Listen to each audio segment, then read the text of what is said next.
अधिकार मांगते। विभिन्न मांगों को लेकर कांग्रेस पार्टी ने नगर के मुख्य मार्ग से रैली निकालकर पूर्व मंत्री हर्ष यादव के नेतृत्व में महामहिम राज्यपाल के नाम एसडीएम केसली को एक ज्ञापन सौंपा। ज्ञापन में मुख्य बातों का उल्लेख किया गया है। किसानों की समस्याएं, खाद संकट। ज्ञापन में कहा गया है कि किसान भाई खाद, डीएपी, यूरिया के संकट से जूझ रहे हैं। उन्हें पर्याप्त आपूर्ति नहीं मिल रही और वे घंटों भूखे प्यासे कतारों में खड़े रहने को मजबूर हैं। साथ ही खाद की कालाबाजारी भी चरम पर है। फसल मुआवजा। अतिवृष्टि से नष्ट हुई फसलों का शीघ्र सर्वे कराकर किसानों को मुआवजा राशि उपलब्ध कराने की मांग की गई है। चेतावनी दी गई है कि यदि इन समस्याओं का जल्द समाधान नहीं हुआ तो क्षेत्रीय किसानों के साथ भूख हड़ताल और उग्र आंदोलन किया जाएगा, जिसकी पूरी जिम्मेदारी शासन की होगी। बिजली और बुनियादी ढांचा। ज्ञापन में आरोप लगाया गया है कि कांग्रेस के समय में जो बिजली बिल 100 रुपए आता था वो अब हजारों में आ रहा है। ये उपभोक्ताओं से लूट है। साथ ही बिजली आपूर्ति भी बाधित है और पर्याप्त बिजली की मांग की गई है। पुराने और जर्जर सरकारी भवनों को चिन्हित कर उनके स्थान पर नए भवनों के निर्माण की स्वीकृति देने की मांग की गई है। कानून व्यवस्था। अवैध गतिविधियों पर रोक। ज्ञापन में देवरी विधानसभा क्षेत्र में पुलिस के संरक्षण में जगह जगह जुआ, सट्टा और नशीले पदार्थों, गांजा, स्मैक, ब्राउन शुगर के अवैध व्यापार का आरोप लगाया गया है। ये भी बताया गया है कि क्षेत्र के सैकड़ों गाँवों में अवैध शराब के ठेके संचालित किए जा रहे हैं, जिन्हें तुरंत बंद करने की मांग की गई है ताकि अपराधों पर नियंत्रण हो सके। ज्ञापन सौंपने वालों में मुन्ना सिंघई, शिवराज सिंह, उमेश खेहुरिया, मुकेश सोनी, नरेश जैन, अरविंद साहू, हेमंत सिंह, पलटू यादव सहित बड़ी संख्या में कांग्रेस कार्यकर्ता शामिल थे।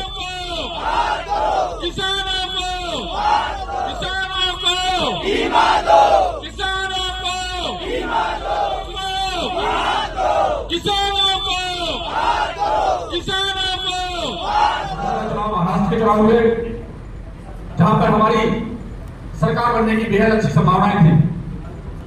रिजल्ट आते हैं तो सरकार भारतीय जनता पार्टी की पूर्ण बहुमत से बन जाती है।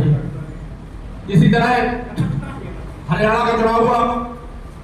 पूरा प्रदेश के साथ साथ पूरा देश कहता था कि हरियाणा में पूर्ण बहुमत की कांग्रेस की सरकार बनेगी, मगर दुर्भाग्य की बात है चुनाव हुए, परिणाम आए तो भारतीय जनता पार्टी की एक बार पुनः सरकार वहां सत्तारूढ़ हुई।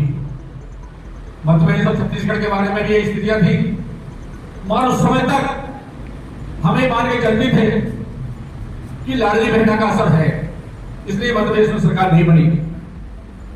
जब पार्टी के वरिष्ठ नेताओं ने चिंतन मंथन किया, बहुत सारे एनजीओ जो पार्टी से संबंधित हैं उन्होंने सर्वे किए, और जब बिहार का चुनाव सामने आया और जिस तरह से एसआईआर का मुद्दा पूरे देश, बिहार के साथ साथ देश में उठा, तब से लेके आज तक हमारी पार्टी के वरिष्ठ नेता, हम सबके मार्गदर्शक राहुल गांधी जी ने ये बात पूरी ताकत से उठाई है कि हम चुनाव जीतते हैं, मगर ये वोट चोर हमारी वोट चोरी कर लेते हैं।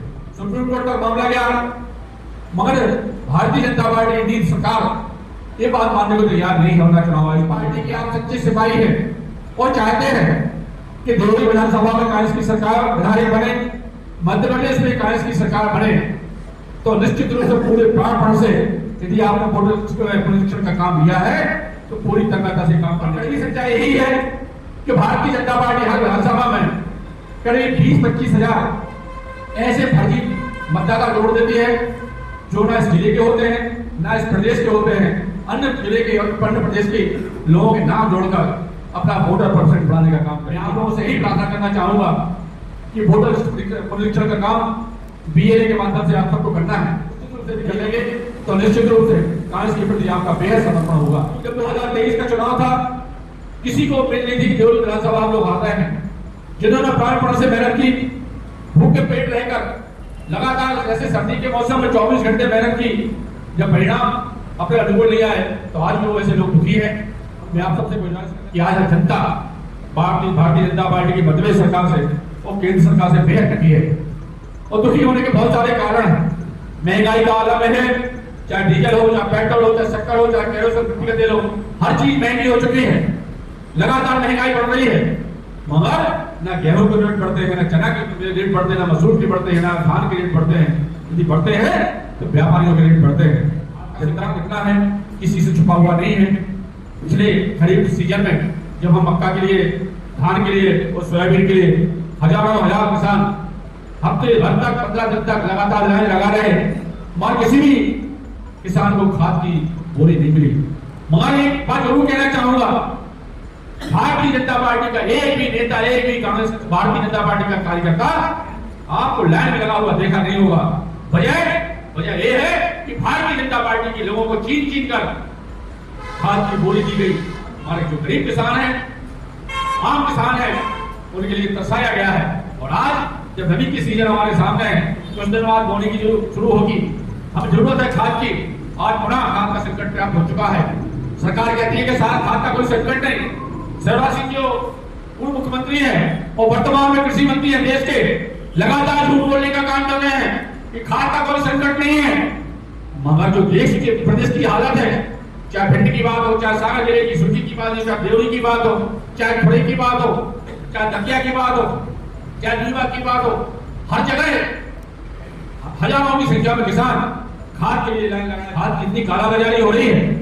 वही खाद जिसके लिए किसान परेशान है, व्यापारियों के यहां यूरिया की बोरी 450 रुपए में मिल जाएगी, डीएपी की बोरी 2200-2500 में मिल जाएगी, ब्लैक में 4-500 रुपए ब्लैक करके खाद किसान लेने को बाध्य है।